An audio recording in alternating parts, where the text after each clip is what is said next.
At any given time, there are innumerable masters meditating for your peace right now.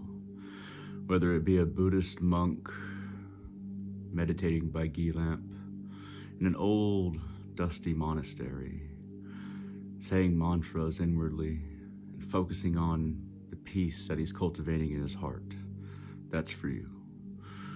Or the yogi high up in the Himalayas, meditating in fierce cold and seemingly terrible winds, and he doesn't seem to be breathing, but he is.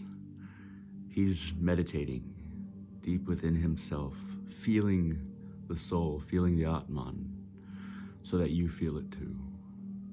Or somebody, a student, a very wise student, studying some ancient text somewhere in South Asia, trying to learn the nature of compassion and the truth of all things. He's learning for you. There's all of these devoted souls meditating, learning, thinking, and feeling for you. Never think that you're alone. Deep in your heart, it's being cultivated there, the peace that you need. All the worries, all the pain, all the daily, all the rubbish that we go through every day, all the things that fill up our mind, all the tasks that we must do, all the worries that we have, those things surround the heart. But that is not what is at the core of your heart. At the core of your heart is what is being cultivated in all human beings' hearts. And sometimes we may pick up on just a sweet scent on the wind, moments of calm in an otherwise busy day where we just feel happy, or just moments of joy that we find among people that we love, or in the little tasks that we have come to enjoy. Some of the little ones, maybe not all of them, but some of them. There's an undercurrent of peace that is always available to you, no matter who you are, where you are, or what you're thinking about, or what you're going through. There is a frequency of peace deep within the lotus of your heart. No matter what tradition you follow, gods you believe in, or lack thereof, no matter how chained you feel sometimes in spirituality or religion, or in politics, or in society, there's a current within you that is breaking those chains, that you are cultivating whether you realize it or not. Don't be so afraid of the next moment, the next day, the next week, the next month. Sometimes we think that all this stress will overwhelm us, all these worries will overwhelm us. And sometimes the worries will increase or decrease. Sometimes the fear will increase, decrease. What is always true is that there is a constant changing, a constant turning of the wheel. And while I can't promise that things will get better in the immediate future, they may get worse. What's constant is that change, so it can change for the better, your life. There's just as much reason to hope. I'd argue there's more reason to hope than there is reason to worry. So why not just hope? Why not just let that light in your heart be your guide? And always light your way in the darkness, as corny as that sounds. Because hope is a light.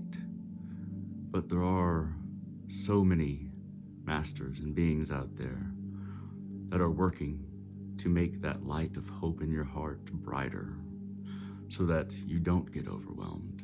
You just have to tap into it. You just have to learn to focus on your breath, to quiet your mind, make an effort to do so. And you'll tap into that frequency, that current that's running through all of us. We are all connected. Even when we feel alone, especially when we feel alone, we are connected. We just have to take the time to quiet our minds and notice it. And to choose hope over fear, to choose hope over worry, and to choose compassion and decency and delicacy with all things, even with inanimate objects. Be kind to everything that you touch, and you'll find that the world is kind back. It may take time, and you may not always notice it, but the world will deal with you delicately if you deal with it delicately. If you deal with yourself delicately, if you deal with everything else delicately, you'll find that you deal with yourself more delicately, more gently. Cultivate an understanding of gentleness, of what it feels like, and what it is to be gentle to a blade of grass, where you walk, to bugs, to animals, to human beings. It's a kind of philosophy that you can take up, a philosophy of gentleness. And there's always that frequency, ready to help you, ready to guide you along your way. The guidance may not be crisp, it may not be clear, you may not be able to tap into it immediately, but just try, make the endeavor. Sometimes it's good to force yourself to sit down with a spiritual book, a book on meditation, a book on some tradition, a book on some aspect of spirituality. I'm influenced by Vedanta, and if you find any books on Vedanta, I would recommend books on Vedanta by any organization associated with Sri Ramakrishna. You'll find that Sri Ramakrishna and the Gospel of Sri Ramakrishna will teach you about that love to tap into, that gentleness. But whether it's Vedanta or whether it's something else, you can sit down with a good book, spiritual book, and just to learn a little bit every day. And focus on ideas that are beyond the everyday worries. And you'll find that the words of masters, of saints, of gurus, you'll find that they can inform you on the deeper nature of this frequency that we're talking about and the philosophy of gentleness towards the world. It's an ongoing process. You'll have days that are difficult. You'll have days that really tear at your soul. But remember, that is not the deepest part of your heart. That is what surrounds the heart. This whirring of the mind. Strangely enough, in a way, the mind surrounds the heart. And if we are heart-based, we'll find that the mind becomes more compassionate.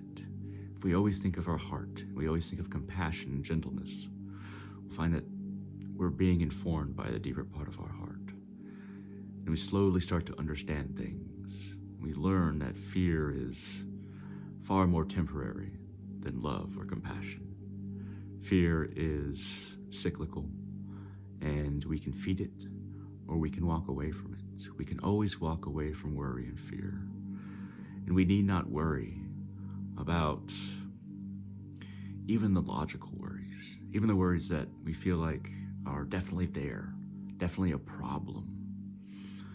We need not add fuel to that weird electricity that is worry and fear. It has its own kind of vibration to it, but it is a shallow and materialistic vibration. There is a deeper canvas. Om, the syllable Om, if you say it within yourself and externally, you'll find that you're tapping into the canvas that is the tapestry that we're all a part of. Not to use too many analogies, but we're all a part of that grand tapestry. One spiritual experience I had when I was kind of taken out of, I wasn't doing anything in particular, but I was walking out of a store and then I was taken out of, you could say, the Matrix or Maya. And I felt myself as a part of the grander tapestry. There's even a strange kind of multiversal tapestry picture that was stuck in my mind. A lot of earthy tones, a lot of warm tones, and not in images that really made any sense. But when I was taken out, I was no longer a single individual. I was a part of everything, and I felt it. And time just wasn't there. And then I was placed right back in myself, right on that curb where I'd frozen, and it wasn't for very long. But then I knew that my first statue of Ma Kali had arrived at my doorstep, and I didn't know when it was coming or when it would arrive. But when I got home, before I got home, I knew it was there. It would be there, and it had just been delivered when I got home. that was a bit of a peek behind the curtain. And spiritual experiences can happen like that. They're not always as profound, and not everybody has that kind of peek behind the curtain. You don't need to have that. You can feel these moments in a smaller way, on a more everyday level. You just have to learn to tap in. You just have to be devoted to your soul, the Atman, that which is imperishable, that which cannot be wet, cannot be harmed, that which does not change. So it is not of this world, it is not of cycles, it is beyond them. And it shows you, makes you feel that you're beyond all of this when you tap into your soul in the lotus of your heart. Try, just keep trying. That's all you have to do. You don't have to succeed every day. You don't have to succeed in feeling your soul all the time or in big ways. But every step that you take towards your true self is a step away from these everyday fears and worries, and even the grander fears and worries like the fear of death. Meditation helps with the fear of death. It doesn't go away, but you feel something bigger, more eternal, and brighter than the shroud of death. And you'll start to feel yourself guided more and more. At any rate, I hope this video was interesting. I hope my words have given you a little bit of hope, and hopefully you've been informed a little bit on the philosophy of gentleness. Don't be afraid. Rise up.